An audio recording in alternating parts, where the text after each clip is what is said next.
Voici à présent un exemple d'entreprise privée qui fonctionne elle aussi sur un partenariat avec l'hôpital public et l'université. Il s'agit de la société Runware, une start-up spécialisée dans le développement et la commercialisation d'accessoires et d'applications pour smartphones. Elle a choisi un créneau bien particulier, l'e-santé, un secteur d'avenir. Betty Correa est une sportive de haut niveau. La jeune femme de 28 ans est 4 fois championne du monde de kickboxing.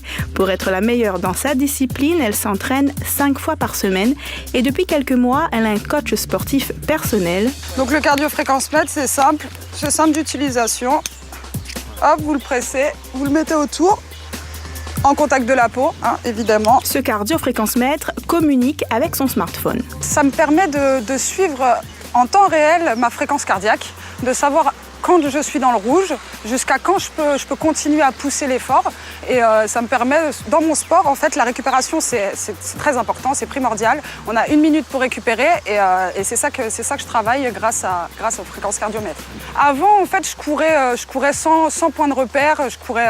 Je savais quand je m'étais améliorée par rapport au temps que je faisais. Je savais pas quand j'étais dans le rouge, quand je pouvais récupérer, je savais rien. Je courais à l'aveugle. Cet accessoire intelligent a été conçu sur notre île par la société Runware. La start-up réunionnaise se lance maintenant dans l'e-santé. En 2012, l'entreprise remporte un appel à projet national. Depuis, elle collabore avec le CHU et l'Université de la Réunion. Objectif de ce partenariat public-privé, concevoir une application pour smartphone et un kit à destination des personnes diabétiques. On a une connaissance approfondie des usages des technologies de l'information et de la communication. On sait faire des accessoires. Et on a nos amis de l'université et du CHU qui vont nous amener toute la connaissance sur le métier. Les contenus sur l'alimentation, la nutrition, sur le diabète, sur le traitement de la maladie et puis sur l'activité physique. Lors des réunions hebdomadaires, chercheurs, développeurs web et diététiciennes travaillent à l'amélioration du contenu du projet diabétique. On a essayé de concevoir cette application pour guider le patient à l'amélioration, à ce jour l'objectif de l'amélioration de son alimentation. Lui-même, il va rentrer ses quantités avec des accessoires, une balance ou alors avec des mesures de la maison pour qu'il puisse revoir ses quantités, si c'est un problème de quantité, revoir ses choix alimentaires, si c'est un problème de qualité. L'apprentissage se fera un peu comme ça, avec un jeu, en essayant de trouver les quantités idéales.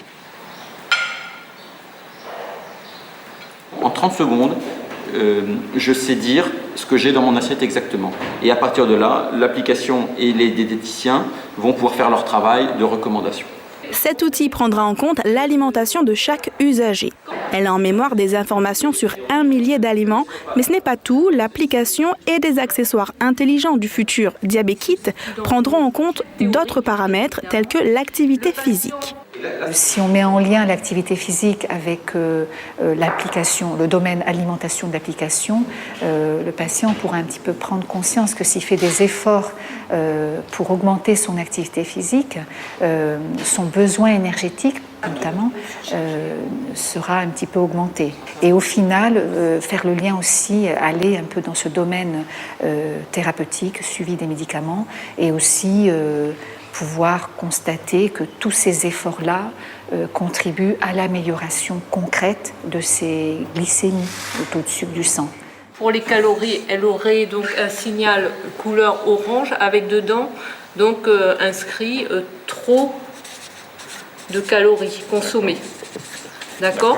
Comment motiver les utilisateurs du futur Diabekit? Pour le savoir, un doctorant de l'Université de la Réunion a interrogé 130 personnes. Objectif, rendre l'application attractive, facile d'utilisation pour qu'elle s'intègre au mode de vie des patients diabétiques sans trop la bousculer. Nous allons améliorer notre dispositif au niveau de l'application avec par exemple l'ajout de jauges. Donc des jauges visuelles va être un exemple de résultats liés à mes travaux, puisque la jauge donne un résultat visuel au patient, ça lui permet de se situer. Si la jauge est pleine et verte, c'est un bon signe. Si la jauge est vide et rouge, c'est peut-être le signe qu'il faut améliorer quelque chose. À La Réunion, 10% de la population est diabétique. Le projet du même nom est suivi par le ministère de la Santé pour un budget de 2 millions d'euros. Les premiers kits seront testés fin 2015, des kits qui seront ensuite disponibles au niveau local et national pour ceux qui doivent faire attention à leur santé ou tous ceux qui, comme Betty, mesurent leurs performances sportives pour les améliorer.